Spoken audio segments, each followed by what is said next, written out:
Yo guys, check, kamusta kayo mga idol? So ayan, mag-update tayo ngayon tanghali ng Miyerkules mga Lodi, at grabe ang ating mga news ngayon. Syempre, inaabangan nating news kagabi na magsasalita si Jerome at si Trump. Sa UN pala magsasalita si Trump, no? At update din natin yung sinabi ni Papa Jerome, no? So medyo walang epekto Walang epekto sa ating market, no? So yung promising na effect, hindi nangyari. So anong natutunan natin? Huwag maniwala sa mga sabi-sabi sa internet. Lalo na dito sa X, no? So ayun, wala masyadong epekto yung day natin, yung hours natin. Medyo nagano pa nga medyo nagkonso pa nga ng down ng konti pababa pa mga idol pero okay lang, no? Dahil yung trade ko kinuha ko na kasi lumampas na dito kaya lang wala na, inarbor na ni boss kasi kailangan namin mag-upgrade daw ng internet. Kailangan namin mag-upgrade ng internet, kaya yun, kinuha na, sakto 2599 daw yun 2599 daw yung yung bayad. Taragis siya, no? Buti na lang panalo. Kung natalo ako nun, baka magbawas pa. At naisip ko, meron kasi ako ngayong 8 ba? O tama, mga 8 coins. So i-compress ko na lang yon mga lods. Gagawin ko na lang siyang 5, no? 5 o 6. Aldaman 5 na lang mga idol, no? Yung 3 coins ko, although so far profit lang naman siya ng mga siguro 5,000, 3,000 ganun. Simula nang binili ko sila. So okay na yun. At least hindi ko sila kukunin ng talo. Pero yung kukunin kong 3 coins na yun, ibubodega ko yun dun sa natitirang 5 ko, mga idol. Ganun yung plano ko ngayong araw, no? Hanggat medyo mababa pa. Na? So sisirisohin ko na yung 5 na yun. Doon na lang ako magpo-focus muna, no? Maraming coins, maraming may chance, marami na depende yan. May L1, L2, AI, meme coins, marami. Pero syempre doon lang ako muna sa aking nakapokus sa aking mga paborito. Mga paborito, mga idol, no? So ayan. Sa ngayon medyo si XRP biglang nag-bounce. Ito from halos 2% agad binounce niya dito, mga idol. Ngayon lang to, naka 1 minute time frame lang ako.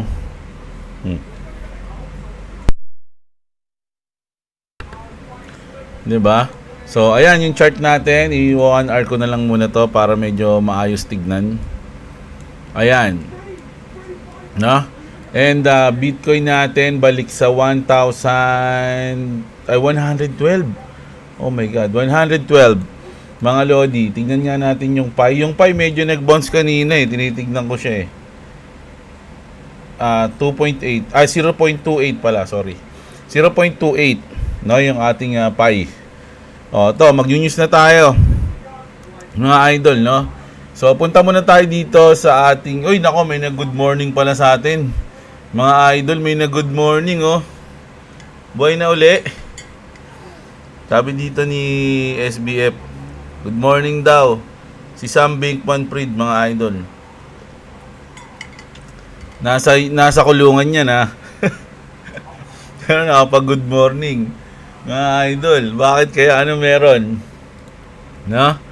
In-update lang yung mga fans. Buhay pa ako. Parang ganun, no? Hindi pa ako dinideds. Buhay pa ako, mga idol, sabi niya.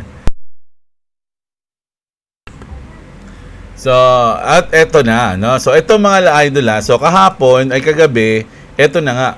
Nagkaroon ng pagsasalita si Trump sa UN. Grabe yung mga binitawan niya dun. Mga Lodi, mainit pa sa Senate hearing. Pero, this is insane, mga Lods, no? Kasi sabi nga dito, this is insane as Trump arrived to the UN. The escalator stopped working the moment he stepped on it. Check nyo, mga Lods, Ayan. So, pag-apak niya pa lang doon sa elevator, ay sa escalator, huminto. Ayan, diba? Palpak. pinakamakapangyarihang bansa, siya yung presidente, tapos biglang may ganun. Ano pa, ang daming palpak sa UN, mga Lodi. Eto pa. Very much appreciate. Very much appreciate. Very much appreciate. Yung teleprompter niya, mga idol, hindi gumagana. Kaya ganito yung sinabi ni Daddy Trump.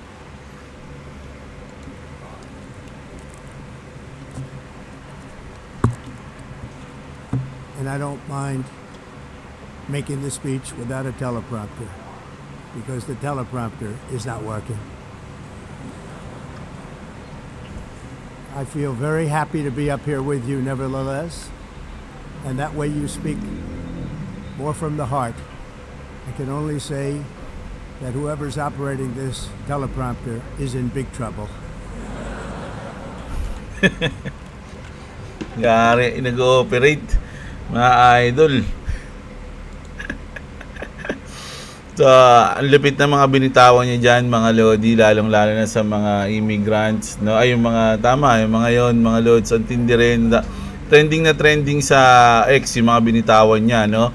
Pero ito yung pinaka naging highlights, sira yung escalator, tapos sira yung teleprompter niya.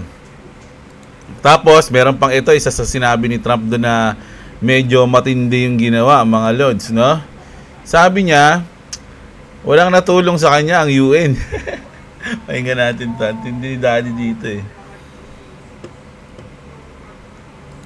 I ended 7 wars, dealt with the leaders of each and every one of these countries, and never even received a phone call from the United Nations offering to help in finalizing the deal.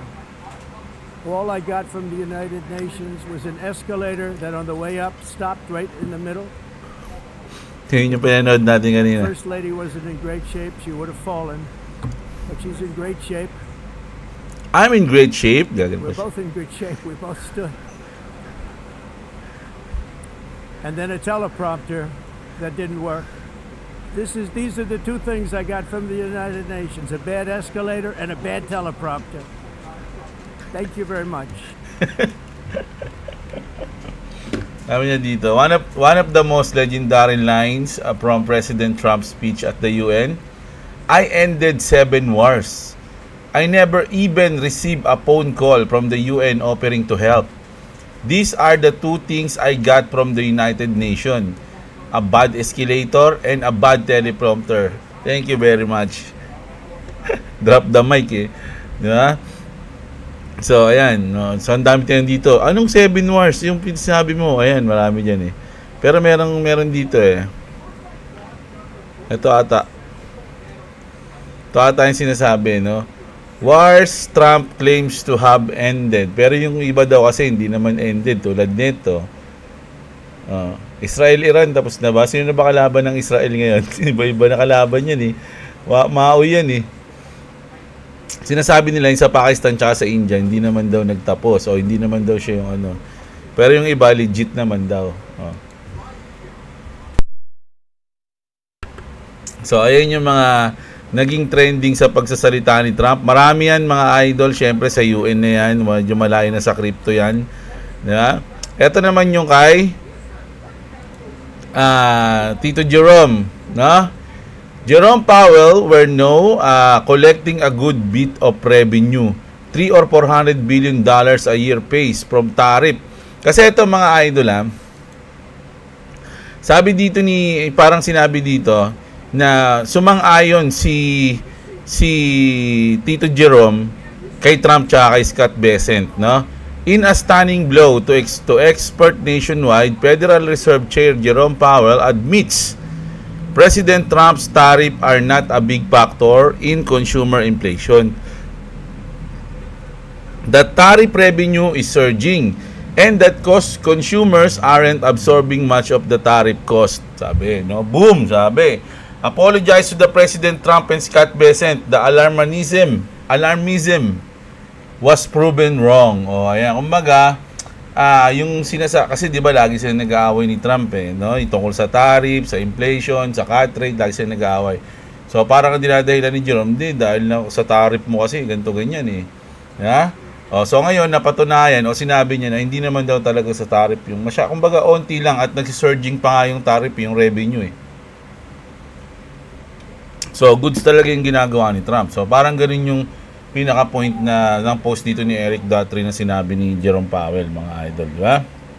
So, ayun yun. Ayun yung salita nilang dalawa kagabi, kanina madaling araw. So, check natin tong isa. Speaking of Trump, hindi si Trump, hindi si Donald Trump, si Junior, si Junjun, si Unyoy. Donald Trump Jr. just followed Ripple. When power families start circling Ripple publicly, you know the backroom conversation already happening. Something massive is moving behind the curtain for XRP. Yan, pinalo na ni Junjun si Ripple, mga idol, no? So, ito naman. Punta tayo sa ating Bitpinas. Ito medyo good news to, mga idol. Refresh ko nga, baka may bago eh. Ito, bago. Ano ito? The big story. Egay Irice. Naku, dito to sa Caloocan Egay Irice files 7th blockchain-related bill in the 20th Congress, this time seeking to create a council that will establish framework for RWA or Real World Asset, DeFi, local and foreign crypto exchanges and more. So kasama yung foreign exchange kasi pang-7 na si Egay Ito ata yung pang-6 si Babes. No, kasi 'di ba 5 na sila? So ngayon naman ito si Baby, House Bill number 4611 naman, siya rin nag-file din siya, iba naman yung sa kanya, no? So dito naman kay Egay Irice, mga idol, nag-file din siya, meron din naman siyang isang gusto, no? Kasama na yung established framework for RWA, DeFi, tsaka local and foreign exchange crypto exchanges. Di ba? The new bill proposes National Crypto Council to oversee DeFi, stable coins, and both local and foreign exchanges, mga idol. Kahit Binance lang ibalik nyo, tsaka Bitget. Goods na yun, kaya Bitget na lang. Si CZ, nangungulit di ba? So, goods to, mga idol. Ibig sabihin, yung bansa natin, medyo ina-adapt na, o siguro pinag-aaralan nila, nakita nila yung kagandahan pag nasa blockchain. So nagpapasila sila ng bill kasi syempre wala naman silang ibang gagawin kundi maghanap ng batas na ipapasa. Paunahan na lang sila ngayon dyan sa blockchain. Uy, maganda tong blockchain wala pa ako na ipapasang batas, ang tagal ko na sa gobyerno, ito na lang. Sabi ng isang congressman, wala pa ako na ipapasang batas pero maganda daw to, sabi ng pamangking ko dito na sa blockchain. Pero maganda sana kung magpapasila sila ng batas tungkol sa blockchain that kompleto, no? Hindi yung bara-bara lang na pinasa, may masabi lang na nagpasa sila ng blockchain law. Baka pag dumating yan, mabend na yung law, mabibend yan. Sometimes we have to bend the law. Bender, no? Talino rin talaga no? Kaya nga sabi nga lagi kong binabanggit nun, lalo nag-eleksyon, di ba? Deserve nyo kung sino yung binoto nyo. Kasi binoto nyo yan deserve nyo yan. Ganun yun. Kaya sana sa susunod na sa eleksyon, mag-isip-isip na kayo kung sino yung mga iboboto nyo. Mas maganda kung hindi kilala. Lahat na iboto natin puro bago. Yung mga walang pamilya sa gobyerno, wala lahat. Yeah? Bago lahat. Sa senador, puro iboto natin, abogado lahat. Kasi senador yun Mga legislative, tagagawa ng batas yun Diba? So kailangan, yun? Lawyer pala, abogado, ganyan. Kaya magboboto ng mga artista, maraming fans. Okay, paano mangyayari sa Pilipinas niyan? Yeah? Tapos dapat may pasa na yung bitay sa korap, tsaka drug test sa lahat ng politiko, no? Dapat ganun, no? Walang tibay No, ayan. Bigla naging politics na tuloy ulit So, ayan. So, ito, matindi to. Binance to Mga idol Just saw this from Binance. So, bago lang to, kanina lang to, mga lodi Na? XRP declared the official currency of the European Union. Boom, panis, patay, yari. Malupit to. XRP Ripple's Kasika DAC has officially announced the launch of a stablecoin on the XRP ledger. This stablecoin will be fully backed by Euro Reserve and will leverage the speed and efficiency of the XRP network. Boom! Drop the mic. Ano pa? Ano pang gusto nyo mga idol? No? Kaya magda-diversify ako ngayon eh. Siguro kasama na yung DCA doon. Yung mga coins na nakikita ko na siguro magpa-pump. Kaya nga sabi ko pipiliin ko lang eh. 'Di ba? Sabi ko nga sa inyo, lahat naman magpa-pump eh. Lahat yan lilipad. Meron lang talaga ng mga yung magtuto the moon. No? Yun yung gusto nating hanapin. At mas maganda na doon natin medyo ilagay. No? Halimbawa, lumipad si Bitcoin ng 10%. Lumipad si Bitcoin ng mga, sabihin natin 30% na lang. Lumipad siya 30%. Boom! Daming sumabay lahat. Boom! Puro tigte 30%. Tapos yung iba naman, hindi 30%. Nasa 20 lang, nasa 15 lang. Tapos yung iba naman, 50%, 60%. So, ganun. So, ang gusto kong puruhan, yung mga medyo sa tingin ko, mas tataas kaysa sa iba. Gets nyo ba yan mga idol? So, doon ako. So, yung i-diversify ko, babawasan ko na muna yung, kasi ang hawak ko atang coins ngayon, Siyam eh. Siyam o 10, hindi ko alam eh. So, gagawin ko na lang siyang 5 o 6 para kahit papano, lumaki din yung bodega ko doon. Yung mga ibang bibitawan ko na, yung mga pera doon, ilalagay ko na doon sa matitira. So, medyo lalaki yung bodega ko sa iba. So, ganun nga. Ganun yung gagawin ko mamayang hapon o after na itong upload ko ng video. So, ayan.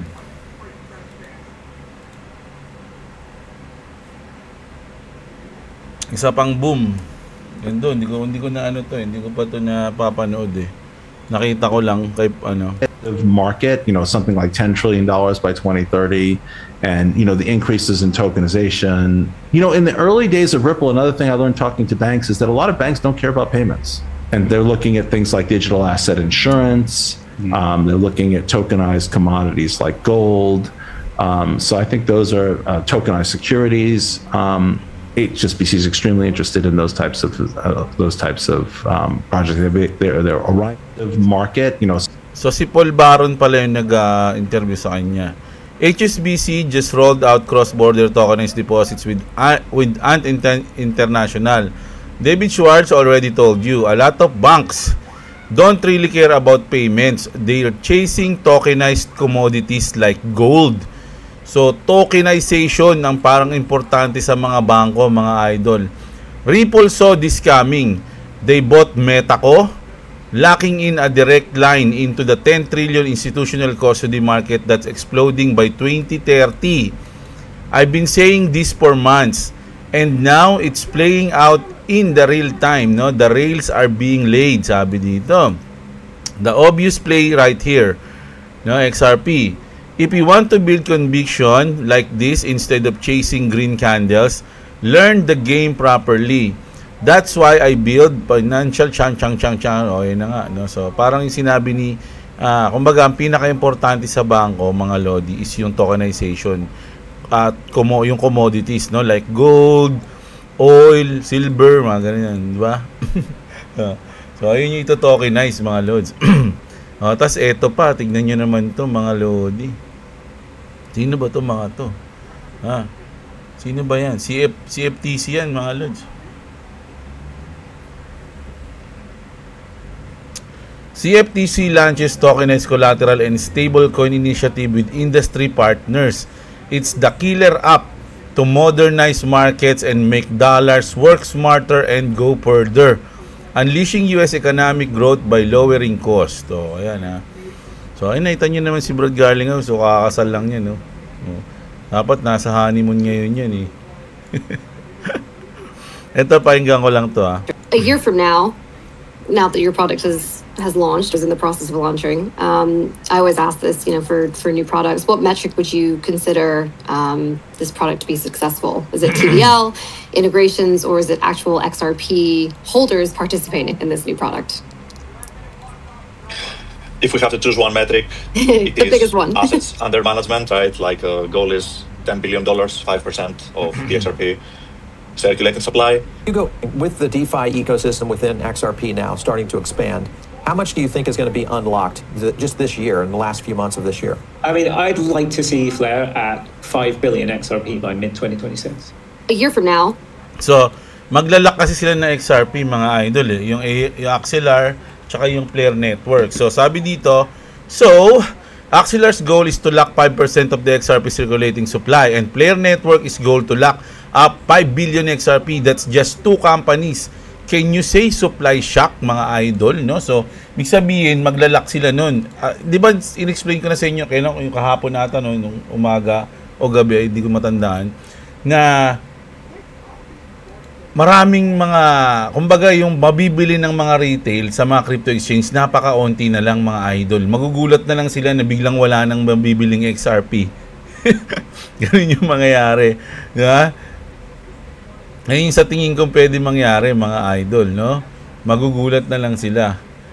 Tapos ito ito medyo naging bullish siya, no?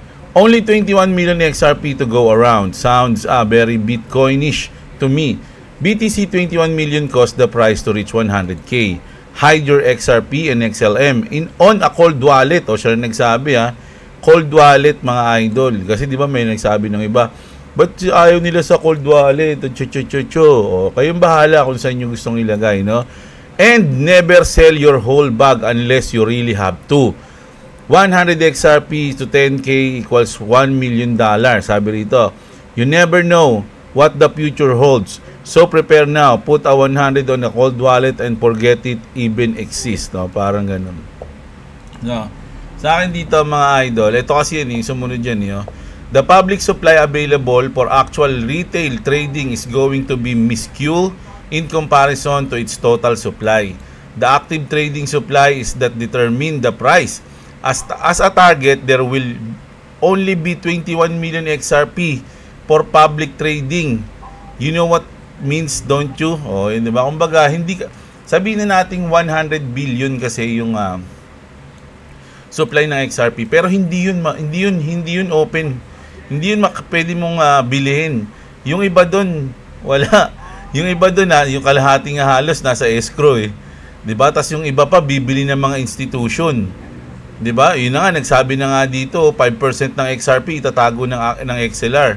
Tapos yung Flare Network naman, 5 billion XRP itatago nila. Tapos paano pa yung ibang mga mag-a-apply ng ETF?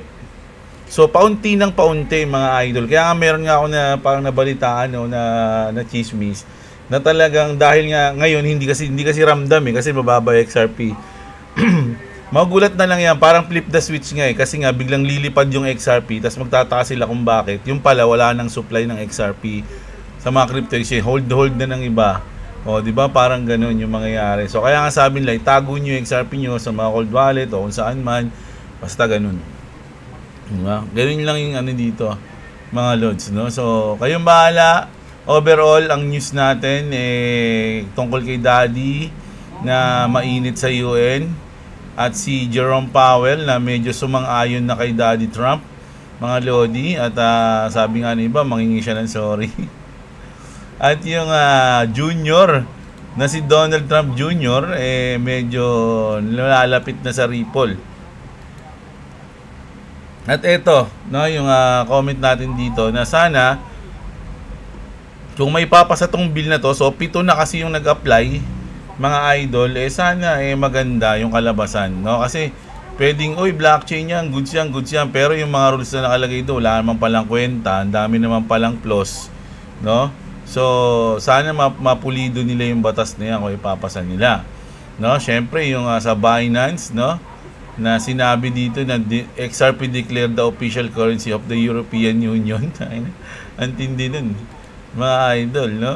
So, ayan. Tsaka yung mga news natin iba pa sa XRP, mga idol. So, ayan.